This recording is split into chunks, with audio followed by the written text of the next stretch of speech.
Are movies better now or in the past?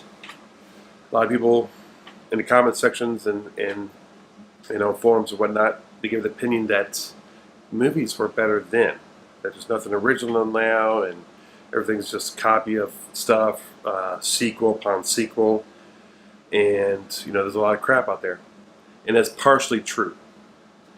But I think movies are being there's a lot more high quality movies now than there ever has been.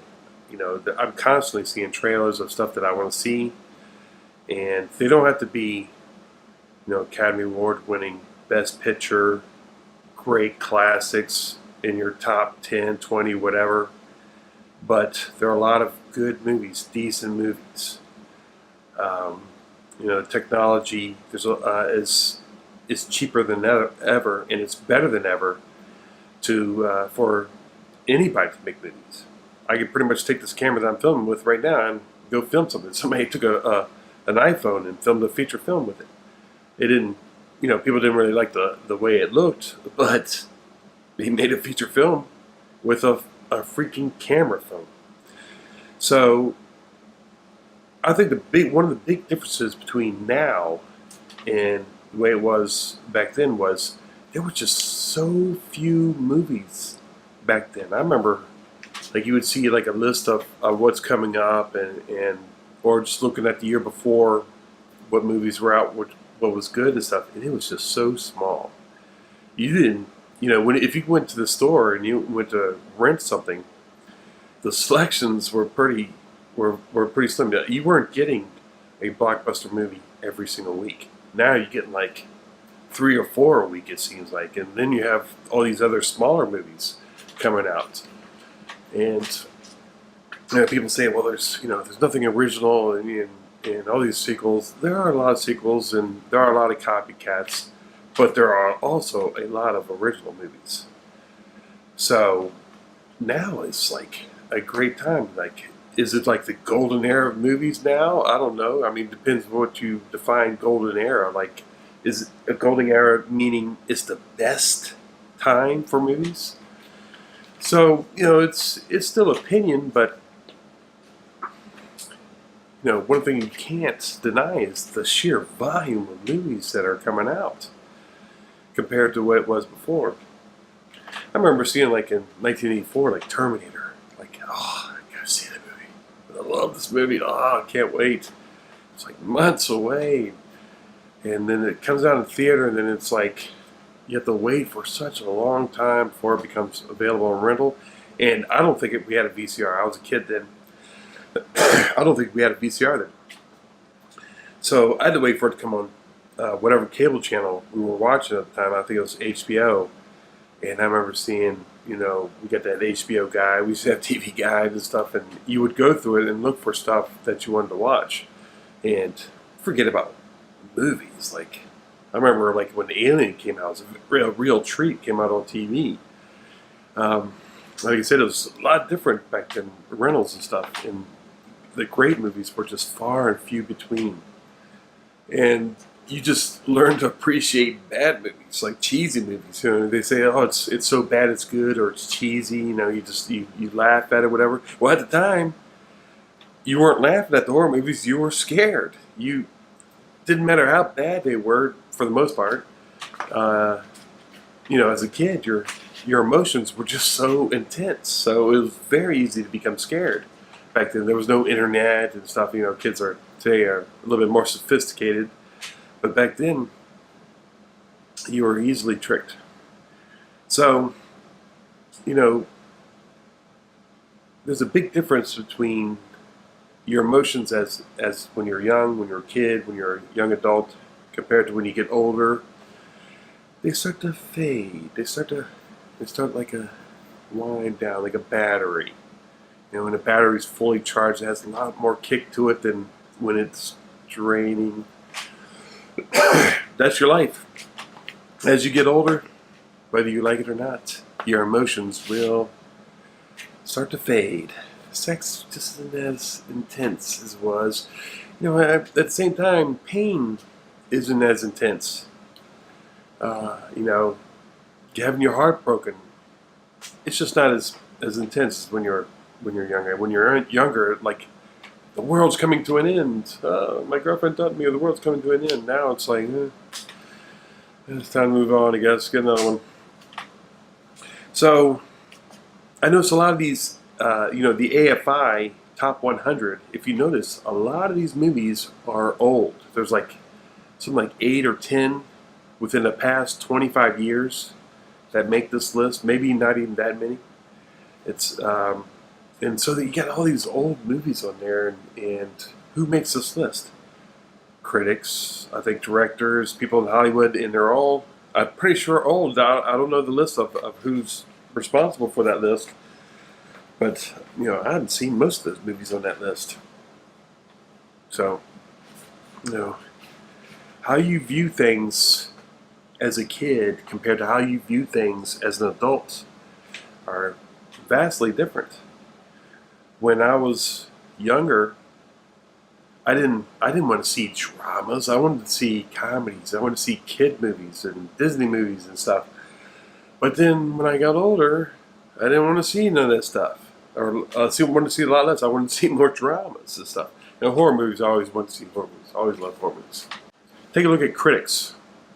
How they, they're just so negative a lot of times. They slam movies, and even movies that are very good, they're kind of like, they give mediocre reviews.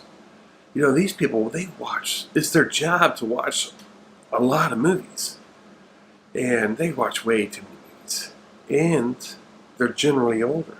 Look at Siskel and Ebert. You want a good laugh, watch Siskel and Ebert reviews on the classics: Die Hard, Aliens, Terminator, everything. Even One Flew Over the Cuckoo's Nest. I remember reading the review of that. I don't remember seeing a video of it, but I read Ebert's review on One Flew Over the Cuckoo's Nest. If I'm not mistaken, he changed his opinion. He gave it like it's good, but not a great type of a review, and then later on, he gave it a great review. I think at first he gave it like a 3-star review, and then later on he gave it a 4-star review, which for him 4 stars is the highest.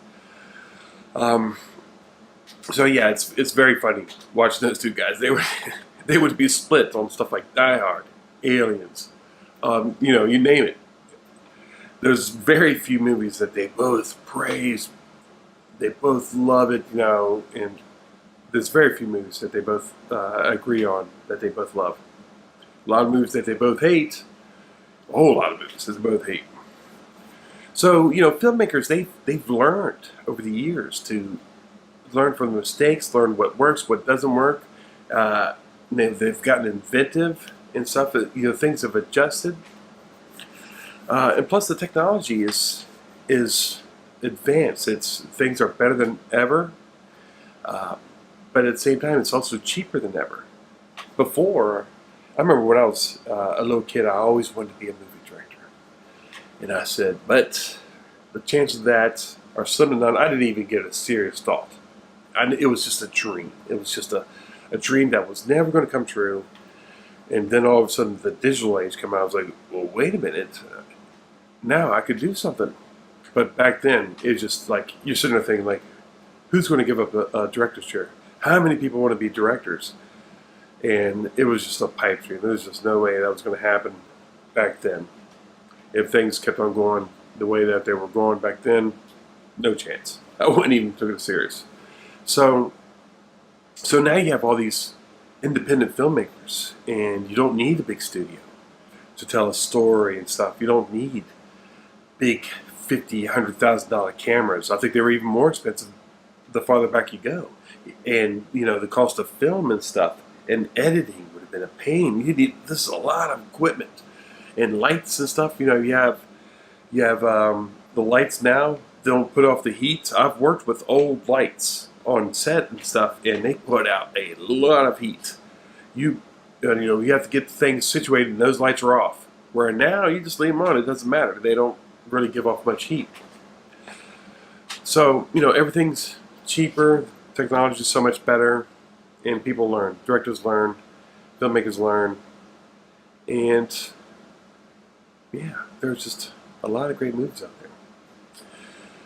I remember when Batman Begins came out. I watched it and I was like, meh, yeah. I was going through a phase then. Everything was meh. Video games were meh, movies were meh, TV shows, everything. It was just no meh. You just go through when you get past the kid stage and the young adult stage, and you're an adult for a little while, you go through a phase where the thrill of living thrill of life kind of it goes away. You have to learn to adjust. And so Batman Begins came out. I didn't really care for too much. A family member saw it, and he loved it. He's like he thought it was great. I was going into this movie expecting more of the older Batmans that just got really silly. So I just went in there thinking, all right, this is just not going to be that good, and I just didn't care for it. Well, that family member said that they loved it and that they choose to love films, to try to appreciate life more. They try to make an effort on enjoying life.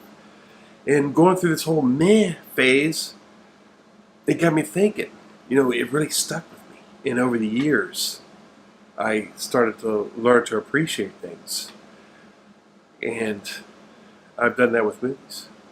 I noticed that now I tend to have a higher opinion of movies than what most people have, especially critics.